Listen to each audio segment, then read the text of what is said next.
কালো শকুনদের যে খারাপ নজর, যে চক্রান্ত, সেটা শেষ হয়নি। আপনারা সব দিক দিয়ে দেখতে পাচ্ছেন। আমরা এইটুকু কথা দিয়ে যাই আপনাদেরকে আজকের এই মঞ্চ থেকে, আমরা যদি বেঁচে থাকি, আমাদের কোনো শহীদ পরিবার, কোনো আহত যোদ্ধার গায়ে আমরা একটা আঁচড় পর্যন্ত লাগতে দিব না।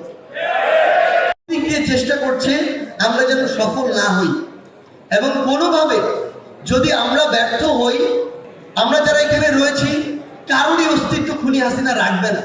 ওই 5ই অগস্টের আগে যেমন এমন অনেক শহীদ পরিবার রয়েছে, ঠিক মতো দাফন করতে দেওয়া হয় নাই, বাড়িতে থাকতে দেওয়া হয় নাই, থানা হয়রানি করা হয়েছে।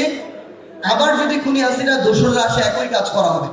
সেই জায়গা থেকে এটা আমাদের সকলের দায়িত্ব যে যেই স্বপ্ন নিয়ে, যে স্পিরিট নিয়ে অভ্যুত্থান হয়েছে সেটাকে রক্ষা করা। আমরা আমাদের জায়গা থেকে সরকারের যেমন গঠনমূলক সমালোচনা করব, একইভাবে আমরা প্রশাসন থেকে শুরু করে সার্বিকভাবে সকলকে তাদের কাজে সহযোগিতাও করব। এবং আমরা এখানে আমাদের পুলিশ প্রশাসন রয়েছে, জেলা এবং বিভাগীয় প্রশাসন রয়েছে। আমরা একটা জিনিস অনুরোধ করতে চাই, যারা এই অভ্যুত্থানের রক্তাক্ত ঘটনাগুলোর সাথে, হত্যাযজ্ঞের সাথে জড়িত ছিল, যাদের ক্লিয়ার ডকুমেন্টস রয়েছে, ভিডিও ফুটেজ বা ছবি, সে যেই পরিচয়ে হোক না কেন তাকে শাস্তির আওতায় আনতে হবে।